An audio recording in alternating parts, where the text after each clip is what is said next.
Assalamualaikum warahmatullahi wabarakatuh. Baik, sekarang kita lihat keutamaannya ikhlas. Ini saya ambil ada kalimat menarik dari Imam Syafi'i. Kata beliau, halakan nasu kulluhum illal ulama.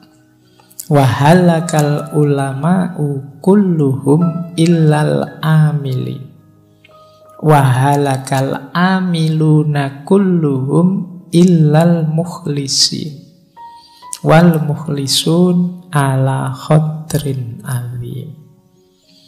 Jadi kata Imam Syafi'i, semua manusia itu akan hancur kecuali dia berilmu.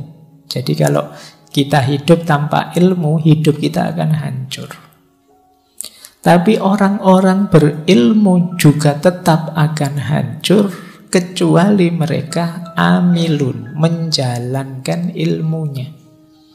Kan banyak orang pinter yang ilmunya tidak jalan. Kalian mungkin kalau dibandingkan antara referensi kebaikan di kepalamu dengan kebaikan yang benar-benar kamu jalankan, itu mungkin bisa 80-20, bisa 90-10%, jangan-jangan 99-1%. Jadi sangat sedikit yang kita wujudkan dalam amal. Maka manusia itu hancur tanpa ilmu, tapi ilmu tidak ada gunanya tanpa amal.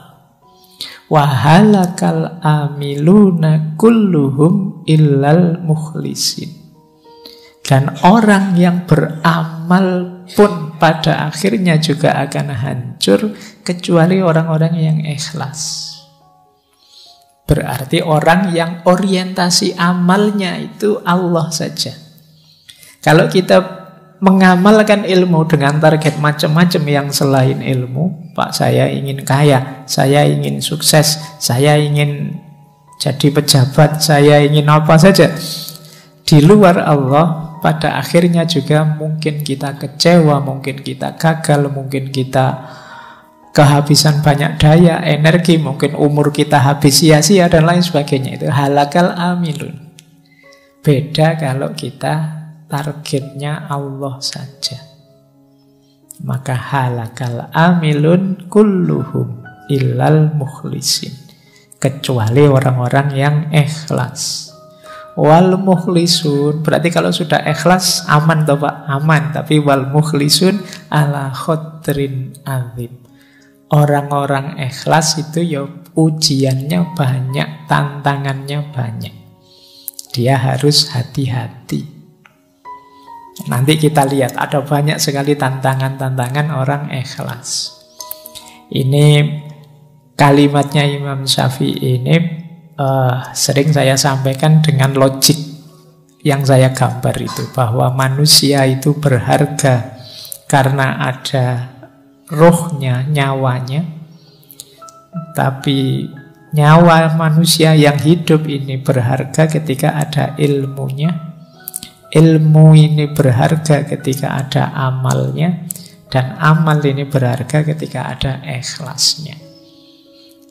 Jadi ini hakikat diri kita. Kalau semakin ke dalam, jasad kita itu bernilai ketika ada ruhnya, ada nyawanya. Karena kalau tidak ada nyawanya, ini jasad ini kan cuma barang saja, benda saja. Nyawanya hilang, ya kita jadi jenazah.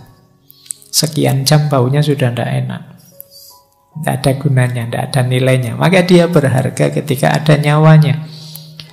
Nah, cuma manusia hidup bernyawa ini bernilai, berharga ketika ada ilmunya. Yang membedakan kita dengan semua makhluknya Allah yang lain itu ilmunya. Tapi ilmu ini juga berharga, bernilai ketika ada amalnya. Buat apa ilmu yang teoritis saja, dihafalkan saja, numpuk sebanyak itu di perpustakaan, gunanya apa? Tidak ada harganya kalau tidak ada amalnya. Bayangkan Indonesia ini memproduksi berapa banyak konsep, berapa banyak teori.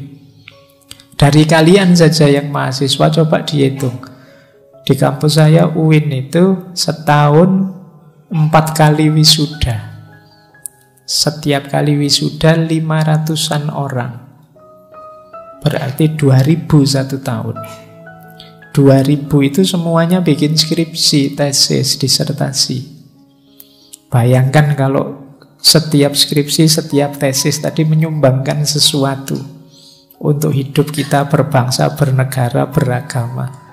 Kontribusinya adalah kecil saja dari satu skripsi. Dari kampusku saja 2000 kontribusi setiap tahun. Ditambah kampusmu, ditambah kampus yang lain, berapa ribu kampus di Indonesia ini. Oh, itu kalau ada dimensi amalnya semua, Indonesia ini jaya sudah. Luar biasa.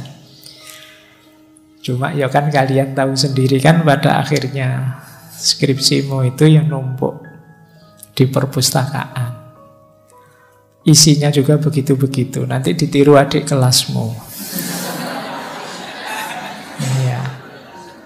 Ya sekarang ada Turnitin tidak bisa jiplak, tapi kan ya kamu sudah pinter ganti kalimat. Apalagi saya kemarin ada yang cerita itu ada trik-triknya Pak biar tidak terdetek oleh Turnitin. Ya wis pintermu memang di situ. Jadi ya makanya akhirnya ya apa kalau bahasa agama jadi tidak barokah ilmumu. Cuma numpuk di perpustakaan. Kamu juga saya yakin waktu nggarap skripsi kan tidak terbersit nawa itu ilmu lillahi ta'ala. Bayanganmu kan sementing ndang lulus, sementing cuma itu dok pikiranmu. Ndang dapat gelar, ndang tidak ditanya-tanya kapan lulus, pikiranmu itu saja. Ya sudah. Ya kita memanen apa yang kita tanam. Apalagi level paling tinggi ikhlas. Jadi sudah diamalkan pun kita masih perlu ikhlasnya. Baik, ini keutamaannya. Nah, kalau digambar keutamaan ikhlas itu loh. Ikhlas itu bagian dari rute kita ilaihi roji'un. Kembali kepada Allah. Jadi perjalanannya manusia di bumi ini kan sebenarnya bukan perjalanan kemana, tapi perjalanan kembali. Yang perjalanan itu awalnya adalah ikhlas. Ikhlas itu niat nawa itu untuk Allah saja. Jadi perjalanan kembali ke Allah itu kan perjalanan untuk Allah.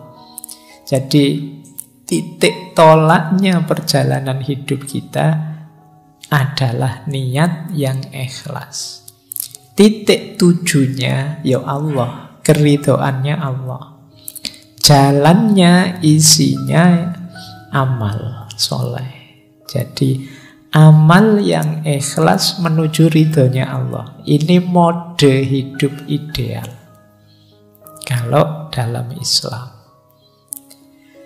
Baik, jadi inilah gambaran keutamaannya ikhlas.